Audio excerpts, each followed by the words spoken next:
নমস্কার শ্রোতাবৃন্দ, আশা করি আপনারা ভালোই আছেন। আজকের নতুন গল্প মাঝরাতের অতিথি। আমি তখন একটা প্রাইভেট কোম্পানিতে চাকরি করি। কর্মসূত্রে সেবারে আমাকে নর্থ বেঙ্গলে যেতে হয়েছিল। হাওয়াই জাহাজে চড়ার অভ্যেস আমার বিশেষ একটা নেই।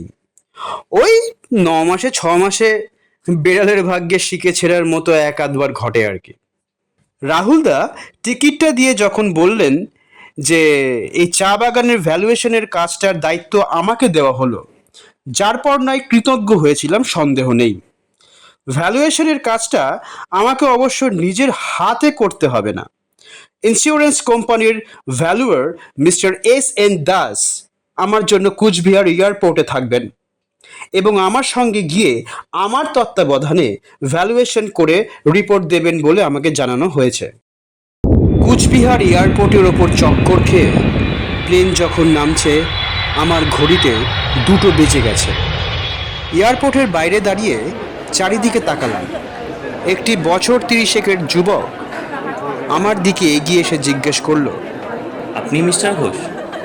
সম্মতি জানাতেই আমার হাতের ব্রিফকেসটা প্রায় কেড়ে নিয়ে ওর সঙ্গে আমাকে আসতে অনুরোধ করলো। মিস্টার দাস এসেছেন? না, এখনো আসেননি, তবে সন্ধ্যার মধ্যে চলে আসবেন বলেছেন। এই মিস্টার দাসকে আগে কখনো দেখিনি, তবে শুনেছি অনেক। ভদ্রলোকের নাকি খুব কথার দাম। এই দিকে সব চা বাগানের ইন্স্যুরেন্স ভ্যালুয়েশন করে বেরোনোই ওনার কাজ। ওনার সম্বন্ধে যেটুকু শোনা আছে তাতে বলা যায়, আসবেন যখন বলেছেন কিছুটা নিশ্চিন্ত থাকার চেষ্টা করা যায়। কুচবিহারে সামান্য কিছু খেয়ে নিয়ে আমরা বাগানের দিকে রওনা হলাম। পথ সত্যি মনোরম। মুগ্ধ হয়ে নয়নাভিরাম দৃশ্য দেখছিলাম। কলকাতার ছেলে মুক্ত আকাশ আর মুক্ত বাতাস পেলে বিরাট কিছু পাওয়া হয়ে যায়। আমি কবি নই, কিন্তু আজ বেশ কবিত্ব করতে স্বাদ চাচ্ছিল।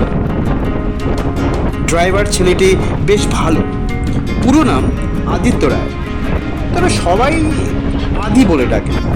প্রায় ঘন্টা 3 চলার পর দুপাশে চা বাগানের মধ্যে দিয়ে গাড়ি চলল। জিজ্ঞাসা করলাম, এই বাগানই আমার গন্তব্যস্থল কিনা।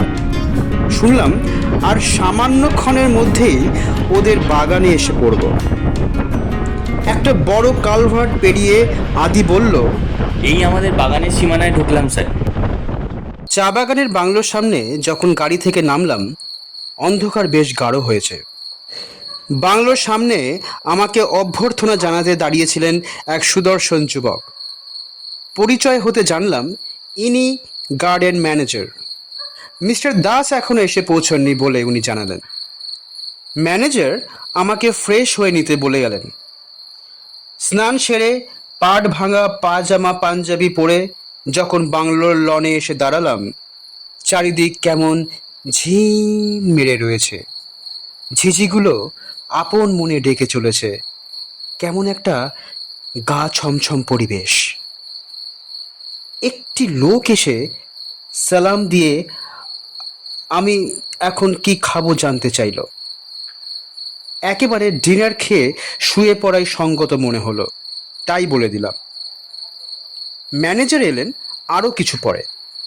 বেশ আড্ডা জমাতে পারেন। ওনার সঙ্গে কথা বলতে বলতে সময় কতটা চলে গেছে খেয়াল করিনি। ঘড়িতে চোখ পড়ল, 9টা বেজে গেছে। মিস্টার দাস তো এখনো এলেন না। সত্যি বলতে কি, এই কাজে আমি একেবারেই অনভিজ্ঞ। মিস্টার দাস না এলে আমার এই আশাটার কোনো মানেই থাকবে না। ম্যানেজার সে কথা জানতেই উনিও কিছুটা চিন্তান্বিত হয়ে পড়লেন। বললেন, সত্যি তো মিস্টার দাস কাল রাতে আমাকে ফোন করে জানালেন, উনি ধূপগুড়িতে একটা চা বাগানে এখন আছেন। ওখানে কাজ শেষ হতে হতে আজ দুপুর গড়িয়ে বিকেল হয়ে যাবে। সন্ধ্যা নাগাদ আমাদের বাগানে পৌঁছে আপনার সঙ্গে দেখা করবেন। রাত প্রায় 10টা বাজতেই ম্যানেজার চলে গেলেন। বলে গেলেন, দেখুন হয়তো ওই বাগানই আটকে গেছেন। কাল সকালে ঠিক এসে পড়বেন। আপনি ডিনার খেয়ে শুয়ে পড়ুন, কেমন? ডিনার খেয়ে বেশ খানিকটা রাত করে শুয়েছিলাম। ওই নতুন জায়গায় ঠিক ঘুম আসতে চাইছিল না। তার ওপর অত বড় একটা ঘরে একদম একা, কেমন একটা অস্বস্তি লাগছিল। বুঝিবা একটু তন্দ্রার মতন এসেছিল। দরজা ধাক্কানোর আওয়াজে উঠে বসলাম। মিস্টার ঘোষ, দরজা খুলুন। এত রাতে দরজাটা খোলা ঠিক হবে কিনা বুঝে উঠতে পারলাম না। সারা বাংলোয় আমি ছাড়া আর দ্বিতীয় জনপ্রাণী নেই। এই অবস্থায় দরজা খোলাটা কি উচিত হবে? মিস্টার ঘোষ, আমি এসএন দাস, দরজা খুলুন। রাস্তায় একটা অ্যাক্সিডেন্টের জন্য বড় দেরি হয়ে গেল। তাড়াতাড়ি উঠে দরজা খুললাম। এক ভদ্রলোক দাঁড়িয়ে, দোহারা চেহারা, গায়ে একটা সাফারি স্যুট, এক মাথা কাঁচা পাকা চুল, কপালের ওপর একটা সদ্য তৈরি হওয়া ক্ষত।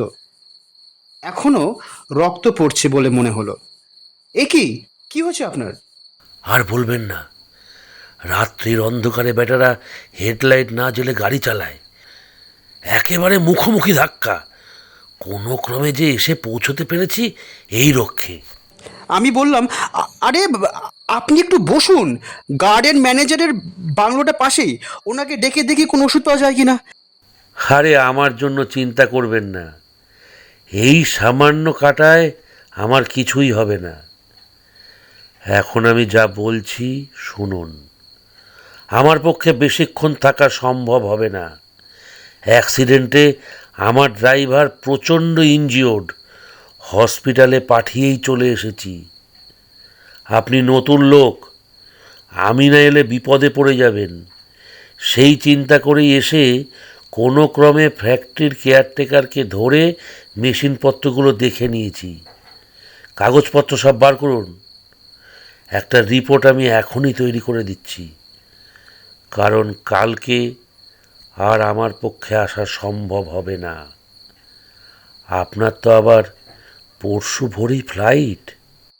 চিন্তা করে দেখলাম কথাটা খারাপ নয়। পরশুদিন আমাকে ফিরে যেতেই হবে। কাল যদি ভদ্রলোক না আসতে পারেন, আমি বেশ অসুবিধায় পড়ে যাব।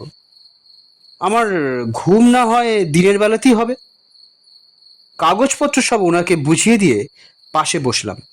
এক মনে কাজ করতে লাগলেন ভদ্রলোক। বসে থাকতে থাকতে কখন যে ঘুমিয়ে পড়েছি বুঝতে পারিনি। ঘুম যখন ভাঙলো, দেখি সামনে ম্যানেজার। কি ব্যাপার মশাই, সারা রাত কি এইভাবেই সোফায় বসে ঘুমিয়েছেন নাকি? এদিকে আপনার জন্য আমি একটা খুব খারাপ খবর নিয়ে এসেছি। অজানা আশঙ্কায় বুকের ভেতরটা কেমন করে উঠল। হঠাৎই মিস্টার দাসের কথা মনে পড়ল। আরে কোথায় গেলেন ভদ্রলোক? চারিদিকে কোথাও তো দেখতে পেলাম না। হয়তো বাথরুমে গিয়েছেন।